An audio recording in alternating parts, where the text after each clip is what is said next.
ദക്ഷിണാഫ്രിക്കയ്ക്കെതിരെ നടക്കുന്ന ട്വന്റി പരമ്പരയിലെ ആദ്യ മത്സരത്തിൽ 101 റൺസിന്റെ തകർപ്പൻ വിജയം നേടിയ ഇന്ത്യ രണ്ടാം മത്സരത്തിൽ ദക്ഷിണാഫ്രിക്കയെ നേടാൻ വേണ്ടി ഇന്നിറങ്ങുകയാണ്.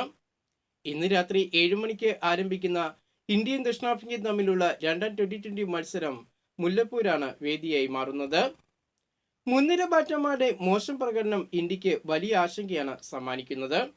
കഴിഞ്ഞ മത്സരത്തിൽ ഇന്ത്യൻ ക്യാപ്റ്റനായ സൂര്യകുമാർ യാദവും വൈസ് ക്യാപ്റ്റൻ ശുഭ്മാൻ ഗില്ലും ഓപ്പണർ അഭിഷേക് ശർമ്മ അടക്കമുള്ള താരങ്ങൾ ബാറ്റിംഗിൽ പരാജയപ്പെട്ടിരുന്നു. 2 മാസങ്ങൾക്ക് ശേഷം ഇന്ത്യൻ ടീമിലേക്ക് മടങ്ങിയെത്തിയ ഇന്ത്യൻ ഓൾറൗണ്ടറായ ഹാർദിക് പാണ്ഡ്യയുടെ ബാറ്റിംഗ് വെടിക്കെട്ടായിരുന്നു ഇന്ത്യക്ക് വിജയം സമ്മാനിച്ചത്. മികച്ച ഫോമിലുള്ള ഹാർദിക്കിന്റെ സാന്നിധ്യം ഇന്ത്യക്ക് കരുത്തു നൽകുന്നുണ്ട്.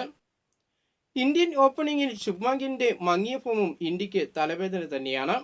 കഴിഞ്ഞ മത്സരത്തിൽ വെറും 4 റൺസ് മാത്രമാണ് ശുഭ്മാൻ ഗിൽ നേടിയത്.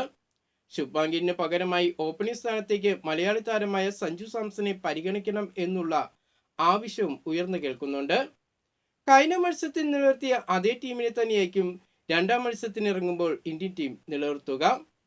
പരമ്പരയിൽ ഇപ്പോൾ 1-0 ലീഡ് നേടി നിൽക്കുന്ന ഇന്ത്യ ഇന്നത്തെ മത്സരം വിജയിച്ച് ലീഡ് ഉയർത്താൻ ശ്രമിക്കുമ്പോൾ കഴിഞ്ഞ മത്സരത്തിലേറ്റ കനത്ത തോൽവിക്ക് പകരം വീട്ടാനിറങ്ങുന്ന ദക്ഷിണാഫ്രിക്ക പരമ്പരയിലെ ആദ്യ ജയം ലക്ഷ്യമിട്ട് ഇന്നിറങ്ങുമ്പോൾ മുല്ലപ്പൂരിൽ ഇന്ന് ഇന്ത്യയും ദക്ഷിണാഫ്രിക്കയും തമ്മിലുള്ള രണ്ടാം ട്വന്റി മത്സരം തീപാറുന്ന പോരാട്ടമായി മാറും.